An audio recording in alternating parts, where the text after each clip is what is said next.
umugore wa Bishop Gafaranga Annette Murava baravuze ati reka nkusome n'ubundi umanika agati wicaye wajya kukamanura ugahaguruka ndi kubibona. Ibyo byose byabaye nyuma yuko asohowe mu rukiko agasuka amarira menshi cyane, ariko yaje kwihangana arategereza cyane ko mwagiye munamubona na envelope cyangwa se impapuro, ariko kandi zari ziri muri envelope. Niyo mpamvu mvuze ngo mwagiye mubona na envelope. Izo envelope zavugaga iki, cyangwa se izo mpapuro zari ziri muri ayo envelope zavugaga iki? Izo zagaragazaga ko yavuye kwa muganga, cyangwa se zari impapuro ziturutse kwa muganga zerekana ko uyu nguyu Annette Murava nta kibazo na kimwe gishobora kuba kiri ku buzima bwe, cyane ko bashobora kuba baragiye bavuga ko uyu nguyu yagize ikibazo cy'ihungabana muri we. Akaba ari nayo mpamvu izo mpapuro yaje ahangaha ku rukiko azifite. Ngira ngo mu minsi yashize nibwo mwagiye mubona uyu Annette Murava ajya ku mbuga nkoranyambaga avuga ko nta kibazo na kimwe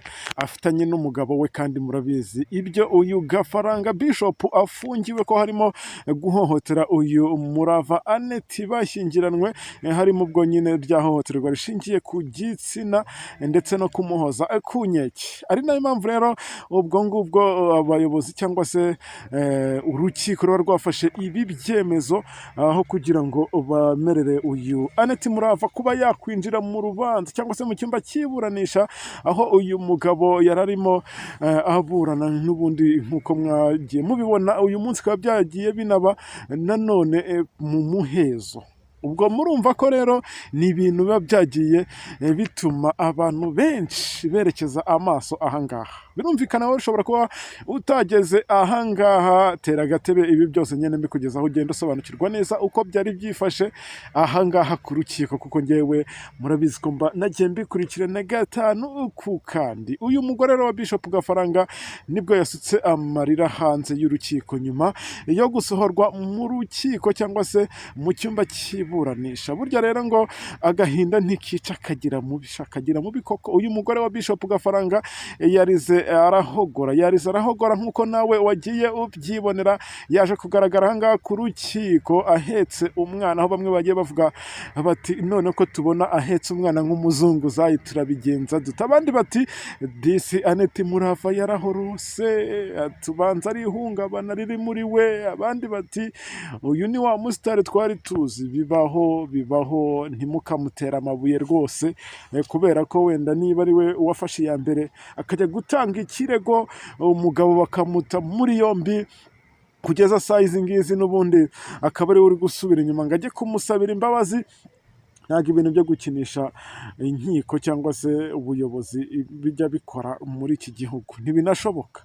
Niba watanze ikirego bimeze gutya na gutya, ubwo nyine niba hagikorwa iperereza kugira ngo koko ibyaha byose uyu Gafaranga Bishop akekwaho cyangwa se akurikiranyweho, aho bishobora kumuhama, ashobora guhanishwa rya tegeko nyine namwe musanzwe munabizi.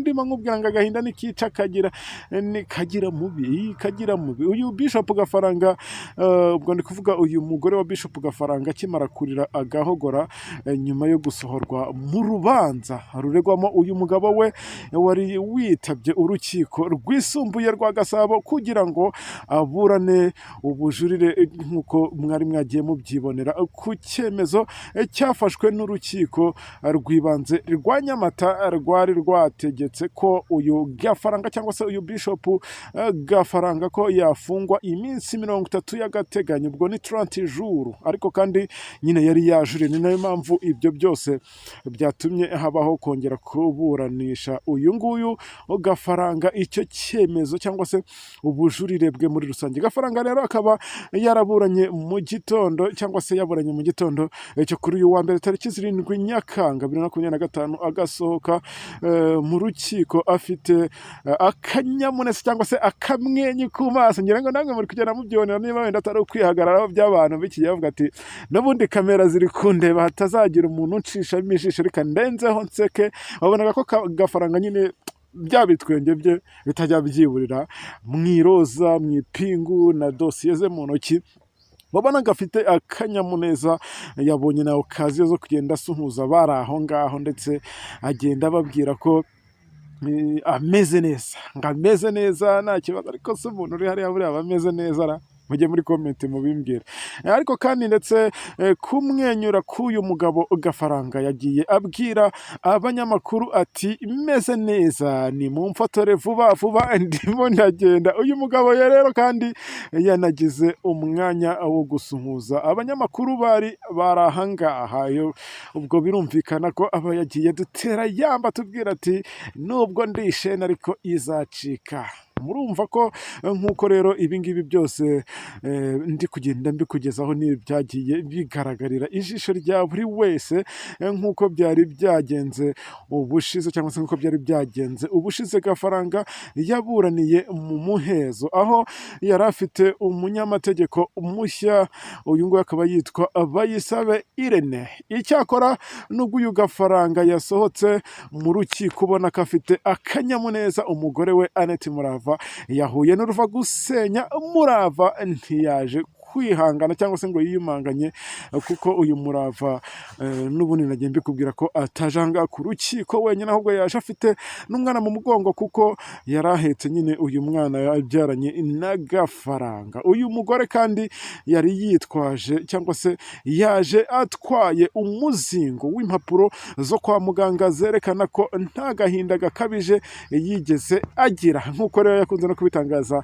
mu gitangazamakuru cya kindi n'ubundi musanzwe muzi icya Gafaranga na Annette. Nk'uko rero ibi byose byagiye bigaragarira buri wese, n'inyandiko zagombaga guhinyuza ubushinjacyaha bwagaragaje ko ibyo yakorewe n'umugabo we byamuteye agahinda gakabije. Icyakora akigera mu rukiko, uyu nguyu ubwo ndi kuvuga Madamu Gafaranga cyangwa se Annette Murava yamenyeshejwe ko atemerewe kugira ute, ubwo nyine nari ndimo nkubwira ko atemerewe kuba yaza ahangaha mu rubanza cyangwa se kwinjira mu rubanza. Ahita asohorwa. Murava kwifata cyangwa se kwiyumanganya byagiye bimunanira, aza guhita asohorwa mu rukiko.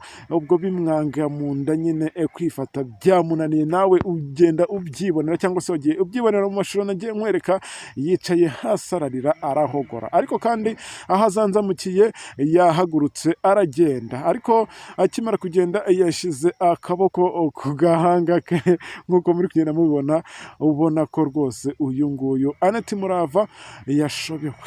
Nyuma y'uyu mwanya ndetse uyu nguyu Gafaranga nawe yaje guhita agira ute, ava mu rukiko nk'uko mwagiye mubyibonera, ubona afite akanyamuneza. Nyuma y'umwanya rero haburana mu muhezo cyangwa se uyu nguyu Gafaranga Bishop aburanira mu muhezo, urukiko rwisumbuye rwa Gasabo rwanzuye ko ruzasoma umwanzuro warwo ku wa 11 Nyakanga 2025. Ngayo nguko rero murumva ko ibintu byose ariko biba bigiye bihagaze. Gusa nanjye ahangaha ndahari kugira ngo byose nyine mbikurikirana gatanu ku kandi, ubwo tuzongera wenda kugaruka kuri ibi ngibi bya Bishop Gafaranga kuri iyi tariki ngiye nkubwira ya 11 Nyakanga, nabwo nzaba mpari ngende mbikurikirana neza cyane, mugende musobanukirwa uko ibi ngibi bimeze. Reka ngushimire wabanye nanjye nkubwira ngo njyewe ndabakunda, Imana ibaho umugisha, tuze gusubira mu kuri yacu imbere nyamvaga kuri mikoro. Nitwa Sharire OG,